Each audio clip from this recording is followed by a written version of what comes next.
Magandang umaga mga kahuan, narito na ating ulat panahon ngayong araw sa Pilipinas. Magandang umaga po sa ating lahat. Narito ang ating weather update para sa araw ng Miyerkules, April 22, 2026. Wala pa rin naman tayong minomonitor na anumang bagyo or low pressure area sa loob at labas ng ating Philippine Area of Responsibility. At patuloy ang pag-iral ng easterlies or yung mainit at maalinsangan na hangin na nanggagaling sa dagat Pasipiko dito sa may Southern Luzon, Visayas at Mindanao. Ito rin po yung dahilan kung bakit yung buong bansa natin ay nakakaranas ng mainit at maalinsangan na panahon.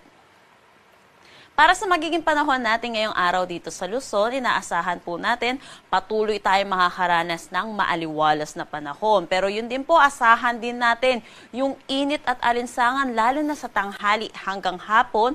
Mababa naman ang tsansa ng mga malawakang pag-ulan. Kung meron man tayong pag-ulan, ay isolated lamang po ito o kaya mga panandali ang buhos ng pag-ulan lalo na sa hapon at sa gabi, dulot ito ng mga localized thunderstorm. Agwat ng temperatura para sa Metro Manila, 24 to 34 degrees Celsius. Lawag, 25 to 33 degrees Celsius. For Tuguegarao, asahan ng 25 to 36 degrees Celsius. Baguio, 17 to 24 degrees Celsius.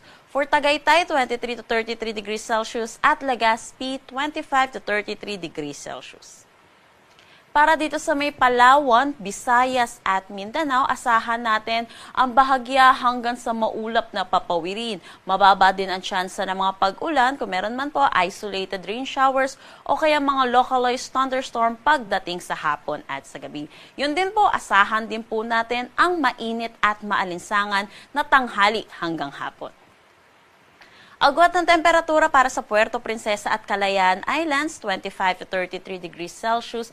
Dito sa Iloilo at Cebu, asahan natin ng 26 to 32 degrees Celsius. For Tacloban at Cagayan de Oro, 25 to 32 degrees Celsius. Zamboanga, 24 to 34 degrees Celsius. At Davao, 25 to 34 degrees Celsius. Para naman sa ating heat index na nilabas kahapon, dito sa Metro Manila nakapagtala tayo ng 38 degrees Celsius. Para naman sa ating pinakamataas na initala kahapon, dito ito sa may Apari, Cagayan at San Jose Occidental, Mindoro with 42 degrees Celsius. Para naman sa forecast nating heat index ngayong araw dito sa Metro Manila, inaasahan natin ang 37 to 38 degrees Celsius at dito pa rin naman ang pinakamainit na posible sa may Apari, Cagayan with 42 degrees Celsius.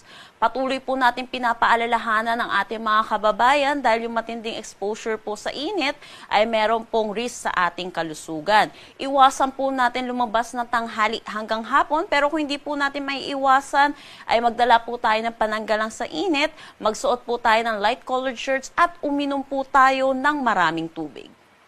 Wala naman tayong nakataas na anumang gale warning sa anumang seaboards ng ating bansa.